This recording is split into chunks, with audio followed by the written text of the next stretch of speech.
तो हेलो दोस्तों, स्वागत है आपका हमारे एग्री एग्जाम पॉइंट छोटे से चैनल पर। तो आज का टॉपिक रहने वाला है ट्रेनिंग, जिसको हम प्रशिक्षण भी बोलते हैं या सधाई भी बोलते हैं। तो इसी के बारे में आज हम इनकी मेथड पढ़ेंगे और डेफिनेशन पढ़ेंगे क्या होता है और मेथड कौन कौन सी होती हैं। यह टॉपिक कक्षा 11 फसल उत्पादन वाले स्टूडेंट के लिए है जो एग्रीकल्चर स्ट्रीम से आते हैं।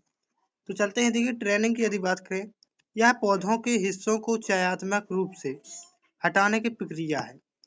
पौधे पौधे के कुछ ऐसे हिस्से होते हैं जो अनुपयोगी होते हैं, उनको हटाने की एक चयनात्मक रूप से हटाने की प्रक्रिया है ताकि पौधे को एक उचित रूप दिया जा सके जो भारी फसल का बोझ सहने में सक्षम हो।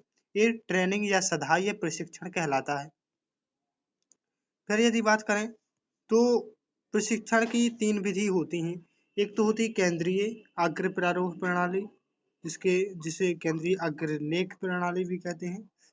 दूसरी होती है संशोधित अग्रलेख प्रणाली, जिसको हम क्या बोलते हैं, रूपांतरित अग्र प्रारूप प्रणाली भी बोलते हैं।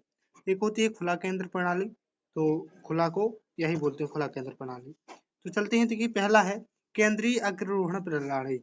तो पहले इसके अनुसार देखें तो पौधे की केंद्रीय धुरी को बिना किसी रोक टोक के बढ़ने दिया जाता है।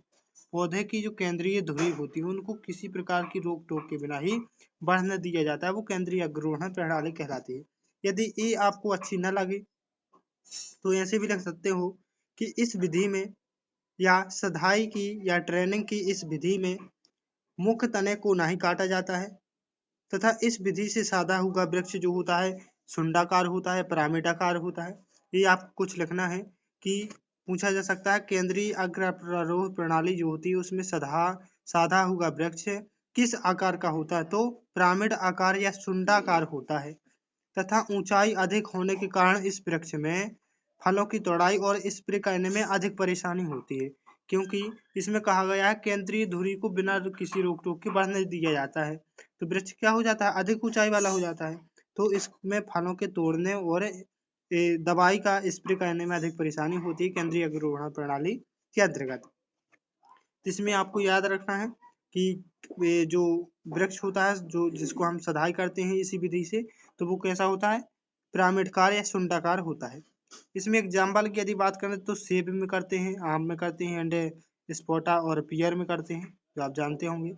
फिर चलते हैं, देखिए संशोधित अग्रलेख प्रणाली, जिसको हम रूपांतरित अग्र प्रारोह प्रणाली भी कहते हैं। तो केंद्रीय धुरी को 4 से 5 वर्षों तक बढ़ने दिया जाता है, फिर उसे काटकर पार्श्व शाखाओं को बढ़ने दिया जाता है। सबसे पहले जो केंद्रीय धुरी होती है उसको 4 से 5 वर्षों तक हम सीधे बढ़ने देते हैं, फिर उसे 4 से 5 वर्ष बाद काट दिया जाता है और जो पार्श्व शाखाएं होती हैं उनको बढ़ने दिया जाता है। या यह विधि दोनों विधियों का जो खुला केंद्र प्रणाली और केंद्रीय अग्र प्रारोह प्रणाली है, इसमें तो पहले ये लिखेंगे यह उन दो विधियों का मिला जुला रूप है, मतलब उसमें दोनों के लक्षण ही इसमें होते हैं। और इस विधि से जो वृक्ष तैयार या साधा हुआ वृक्ष जो होता है वो दोनों आकार का होता है, मतलब केंद्रीय में थोड़ा पिरामिड होता है और इसमें गुलदान के आकार का खुला में होता है, खुला केंद्र प्रणाली में। तो इसका जो साधा हुआ वृक्ष होता है वो दोनों का बेस लिए होता है। यह विधि सबसे अच्छी मानी जाती है।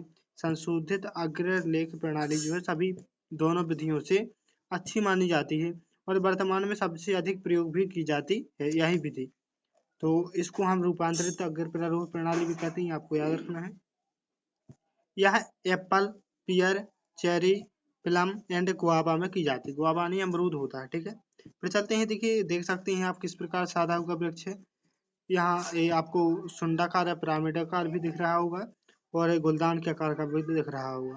फिर चलते हैं, देखिए तीसरी है खुला केंद्र प्रणाली, जिसको हम ओपन सेंटर सिस्टम भी बोलते हैं, जिसको बेस शेप्ड भी बोलते हैं, ठीक है। तो मुख्य तने को काटकर 3 से 5 मजबूत पास शाखाओं को विकसित होने दिया जाता है। पहले इसमें क्या करते हैं, मुख्य तने को काट देते हैं और 3 से 5 मजबूत पास शाखाओं को बढ़ने दिया जाता है जो पौधे के चारों ओर समान रूप से फैली रहती हैं। या इस विधि में अधिक काट छांट की जाती है और अधिक काट छांट करने के कारण पौधा जो होता है कमजोर हो जाता है। लेकिन ऊंचाई कम होती है, लेकिन इसमें ऊंचाई जो होती है कम होती है पौधे में, तो इसलिए हम फलों की तोड़ाई और स्प्रे आसानी से कर लेते हैं।